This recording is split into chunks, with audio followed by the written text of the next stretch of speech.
Hello, sharing is caring. Hi, so your Ate Celeste is back. Sa video na ito, malalaman natin kung paano mo ba masasabi na meron ka ng retinal detachment. Ano ba yung mga sintomas, ate? This is a video on retinal detachment awareness. So again, retinal detachment caused my right eye to go blind. So ito wala na to. Wala na to nakikita. So the symptoms of retinal detachment, una, eye floaters. So when you say eye floaters, pag nakatingin ka sa isang clear or white na dingding, no? Or sa clear sky, and then may mga ganito, may mga lumulutang-lutang sa vision mo, pwede kasi na ang floaters ay transparent. So basta may makikita ka lang na parang gumagalaw-galaw, as you move your eyes, gumagalaw-galaw din sila. Floaters yan. Pwede rin naman na black ang floaters mo.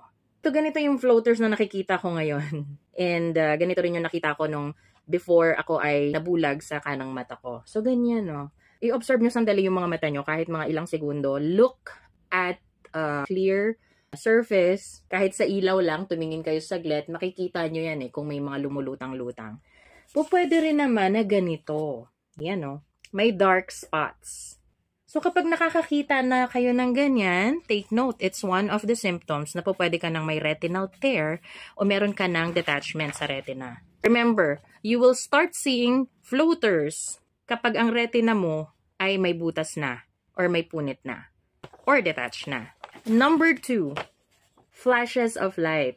Ano ba yung flashes of light na yan? Yan yung parang may kumukurap-kurap sa peripheral mo. Peripheral is yung gilid na paningin mo. Let's say you're looking straight, and then may napapansin ka dito sa peripheral mo. It's either dito sa bandang taas or dito sa bandang baba na parang may mga maliliit na kidlat. Biglang may nag-on and off na ilaw pero wala naman. Technically, wala namang pinanggalingan na ilaw. Kapag nakakakita ka na ng flashes of lights, medyo ma-alarma ka na dyan. Bukod sa eye floaters, may flashes of lights ka na nakikita. Kasi pwedeng advance na yung tear mo niyan. Baka malala na yung punit. So, all the more na pumunta ka na agad sa doctor mo, eye doctor. Another symptom is shadows. Remember, etong dark spots na to, no? So, parang patse-patse lang siya na ganyan, no? Pero when you say shadow, hindi lang ganito na spot. Malaki yan. Kino-cover niya yung either kalahati nung bandang baba or kalahati nung bandang kanan or kaliwa. So, in short, talagang may natatakpan na part ng vision mo. Hindi na buo.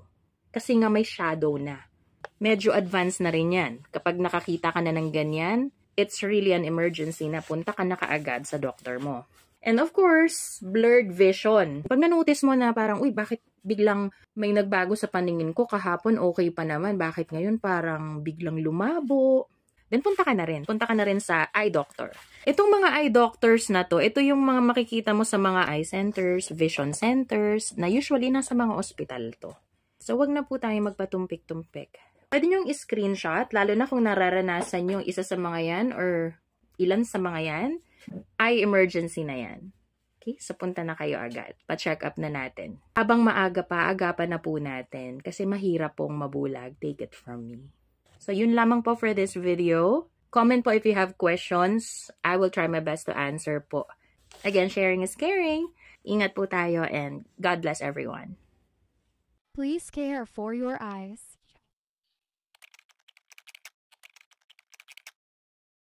Sharing is caring.